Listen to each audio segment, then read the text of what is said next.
Okay, we have here a probably mid to late 1970s Chrysler Mopar product, AM/FM radio, push button radio.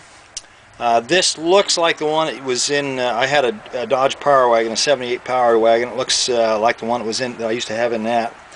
I think it fits several items probably up into the early 80s.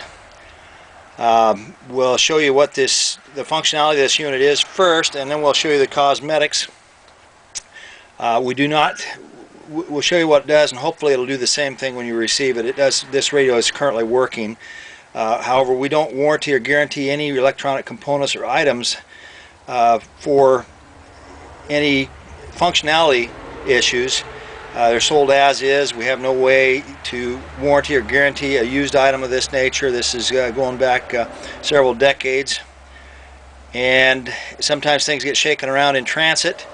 There's no way for us to get them insured for that kind of damage. It rarely occurs, but sometimes it does happen. It will be guaranteed or warranted or insured for any cosmetic issues that occur in transit. We package our items securely and rarely have any issues there. We'll fire this thing up. It's all hooked up to power and show you what it does.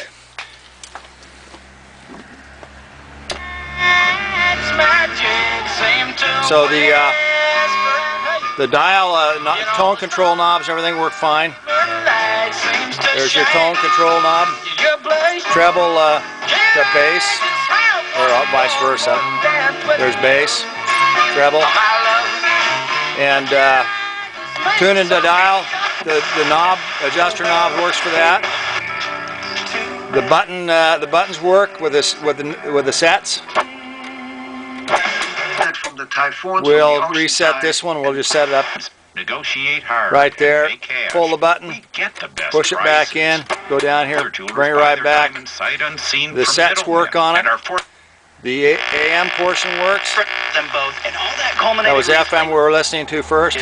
There's AM. Back to FM.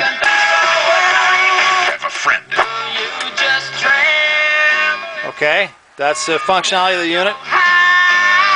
I've played this for about 20 minutes or better and had no issues with it. Seems to be a good sound unit, but it is what it is. We'll now unhook the wires, show you the cosmetics of this unit.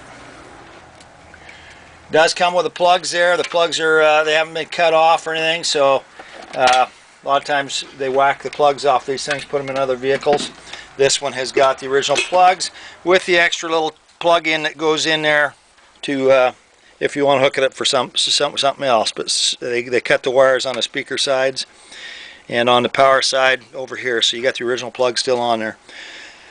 This appears to be a part number 3501654. It looks like. Now I'll look at that number a little closer later. And